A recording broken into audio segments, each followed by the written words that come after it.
आप सुधरने को तैयार हो जाएं, आप में तुरंत उम्मीद जग जाएगी कि दुनिया भी सुधरेगी।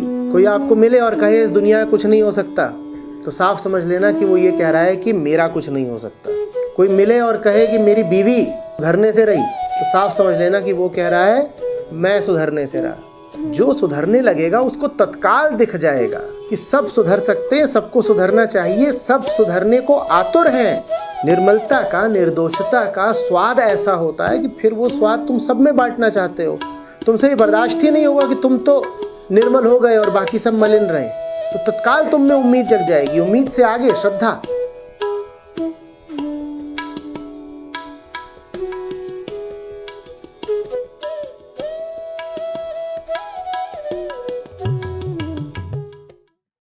प्रणाम आचार्य जी, मेरा नाम मयूर है। मैं पुणे से बात कर रहा हूँ। मेरा जो प्रश्न है, जो हाल ही में एक मेरे साथ हुए इंसिडेंट से है। मेरी जो भांजी है, जो एग्जाम में फेल होने के कारण और स्ट्रेस के कारण वो 8 डेज से घर से भाग गई थी और 8 डेज के बाद हमें वो मिली है।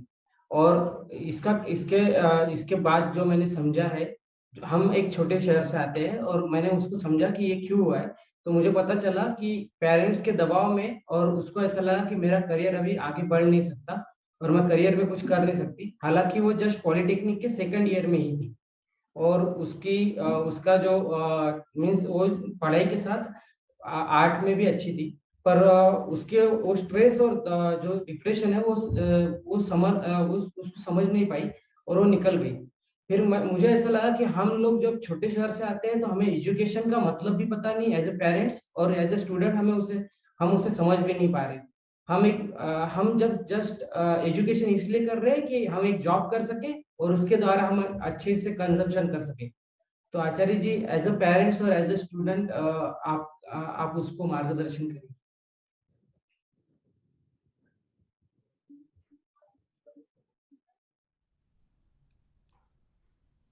देखो, पढ़ाई की बहुत धाराएं उपलब्ध हैं। जो एक धारा में किसी भी तरीके से मन लगा ना पा रहा हो, उसको प्रयोग करके किसी दूसरी धारा को चुनने दो ना।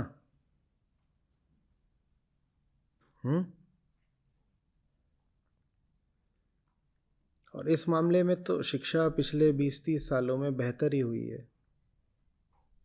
पहले इतने तरह के विकल्प ही नहीं होते थे।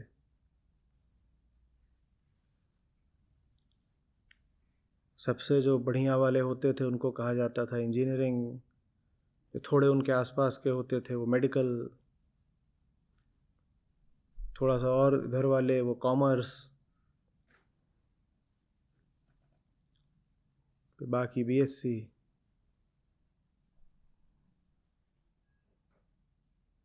बना हुआ था ढर्रा, आखिरी वाले बीए। अब ऐसा नहीं है। अब न जाने कितने तरह के विकल्प खुल गए हैं। अब तो बहुत गैर ज़रूरी है कि आप बच्चों पर इतना दबाव बना कर रखो कि तुम्हें फ़लानी चीज़ में इतने नंबर लाने ही लाने हैं। आने दीजिए मार्क्स को, देख लीजिए किधर को उसका झुकाव है, उसके हिसाब से उसे कोई कोर्स, कोई स्ट्रीम चुन लेने दीजिए। अगर वो घर से भागने जैसा कदम उठा रहा है तो इसका मतलब घर में दबाव बहुत बनाया गया है।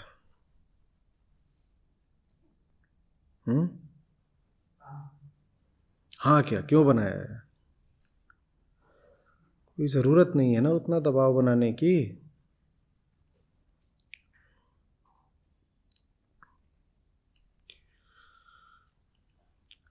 क्या होता है, वही महत्वाकांक्षा का खेल। माँ बाप की अपनी जो ज़िंदगी होती है वो होती है उजाड़, फिर जो अपने अधूरे अरमान होते हैं वो डाल देने हैं बच्चे के ऊपर कि अब तुझ पे दारोमदार है, बाहर जा और वो सब कुछ पाके दिखा जो हम नहीं पा पाए, ताकि हम फिर थोड़े गौरव और संतोष के साथ कह सकें कि मेरा ऐसा निकला छौना। ये सब तुम्हें पाने का इतना शौक था तो खुद ही पा लिया होता। अपने तो आए थे 36%, उसको 96 भी आ गया है तो ताना मार रहे हो कि अरे बगल के बंटू के 97 आए हैं।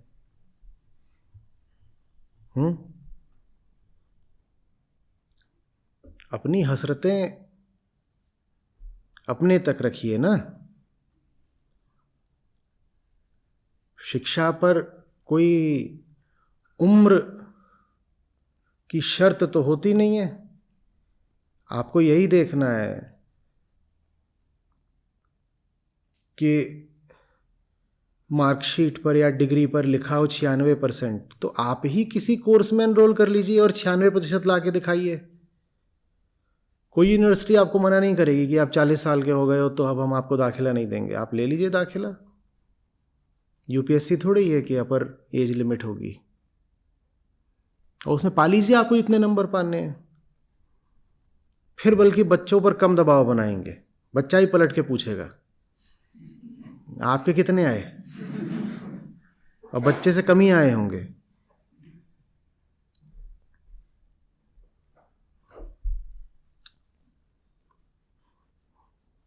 समझ में नहीं आता मैं क्या बोलूं इस पर। अब मूल पर जाऊंगा तो मूल तो ये है कि कई बार बोल चुका हूं कि यूं ही चलते फिरते साधारण समझ, साधारण बुद्धि बच्चे पैदा ही नहीं करने चाहिए ना ऐसे। अब जब जीवन को नहीं जानते, खुद को नहीं जानते, तो औलाद पैदा काहे को कर दी। असली गलती तो वहीं कर होती थी। अब उसके बाद फिर सबकी ज़िंदगी ख़राब करते हो, अपनी भी, बच्चे की भी। औलाद कैसे पैदा कर दी? अज्ञान में। ओ, शादी कैसे कर ली थी? अज्ञान में। पूरी ज़िंदगी कैसे बिताई? अज्ञान में। इतनी लंबी चौड़ी कहानी है, उसके एक पक्ष को उठा करके मैं उसका क्या समाधान आपको बता दूं? सब कुछ तो बेहोशी में चल रहा है।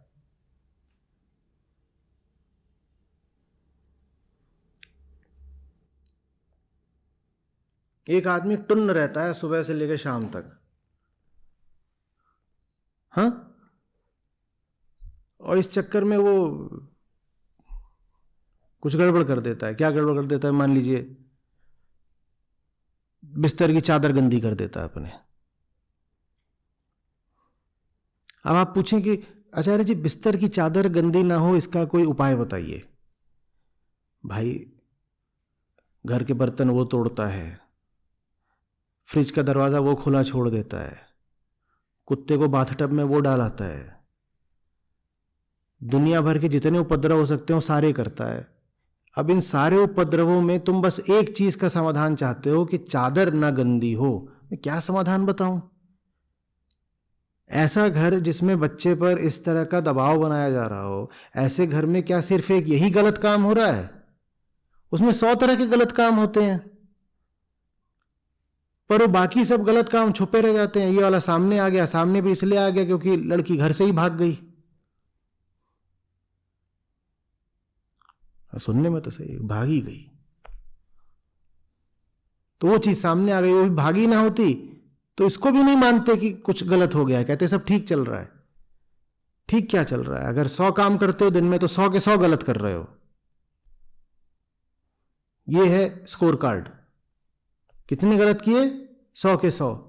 लेकिन ये मानने में अहंकार को बड़ा बुरा लगता है कि हम जो करते हैं वही गलत होता है।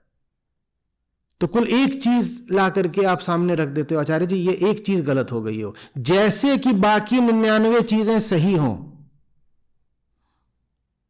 सही कितना है? कुछ भी नहीं, सब कुछ तो गलत है। तो मैं क्या उनको सलाह दूं? बहुत संभावना है कि घर में धर्म का भी गलत तरह से पालन किया जाता होगा। बहुत संभावना है कि नाश्ते में बच्चे ब्रेड ऑमलेट खा रहे होंगे। बहुत संभावना है कि पिताजी व्यापार में टैक्स चोरी करते होंगे या दफ्तर में घूस लेते होंगे। बहुत संभावना है कि माताजी दिन भर बैठ करके घटिया गॉसिप वाले टीवी सीरियल देखती होंगी। बहुत संभावना है कि बहन की शादी के लिए दहेज इकट्ठा किया जा रहा होगा। ये सब उसी घर में चल रहा होगा। सब कुछ ही तो गलत चल रहा है। मैं एक चीज पे तुम्हें कैसे सलाह दे दूं कि इस एक चीज को ठीक कर लो? कैसे कर लूं?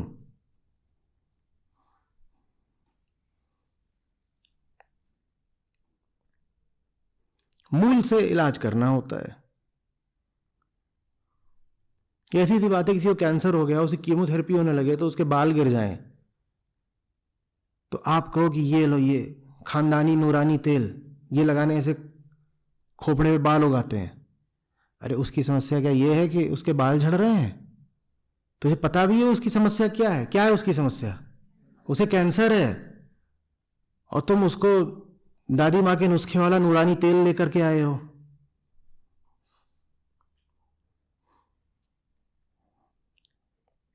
तो आप जब पूछते हो तो मैं कुछ सतही बातें बता भी देता हूं कि बच्चे पे दबाव मत डालो, अलग अलग तरीके की स्ट्रीम्स हैं, कोर्सेज हैं, उसमें से उसको चुन लेने दो। लेकिन असली बात यह है कि मूल समस्या तो माँ बाप के अज्ञान में बैठी हुई है।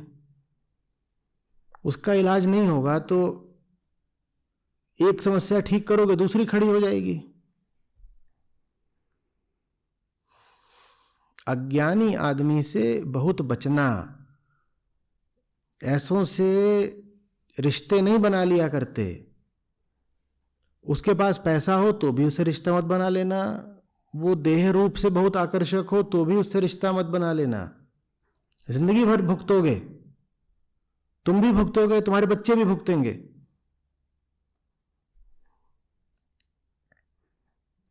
क्यों बड़ा लंबा चौड़ा नरक खड़ा करना चाहते हो?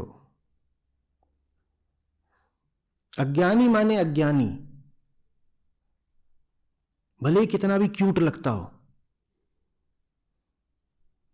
पर तब तो चुमू चुमू के आगे होश ही नहीं खुलता। तब तो कहते हो झट से बस यही तो है। वो जितनी बेवकूफी की बातें करे उतना क्यूट लगता है। शोमू कितना क्यूट है, आज एकदम निगेटिव आईक्यू की बात करी।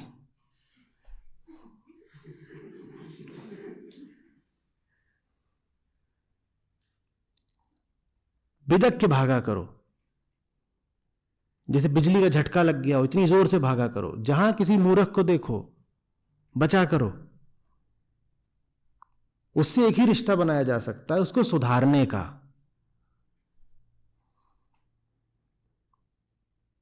उसको जीवन साथी नहीं बनाते, उसको ये नहीं कहते आ जा मेरे मन मंदिर की देवी बन के बैठ जा या देवता बन के बैठ जा, जो भी। उसको अधिक से अधिक मदद दी जा सकती है और देनी चाहिए। करुणा की बात है कि कोई मूर्ख है तो उसको मदद दे देंगे। वो जीवन साथी थोड़ी बना लोगे उसको कि जैसे डॉक्टर मरीज से बोले तुम मेरे जीवन साथी हुए। भैया इलाज कर दो उसका, वरमाला थोड़ी डालनी है।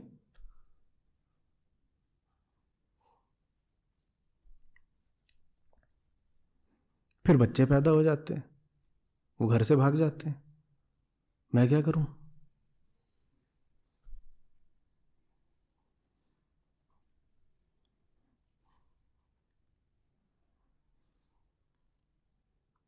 बताइए।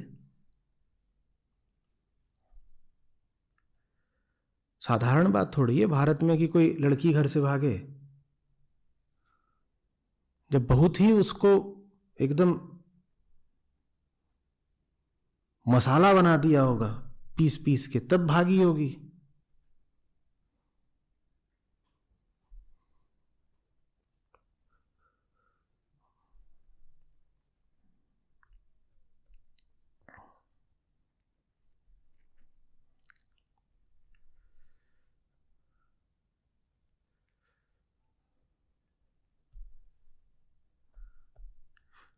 आचार्य जी भाव को नहीं समझते,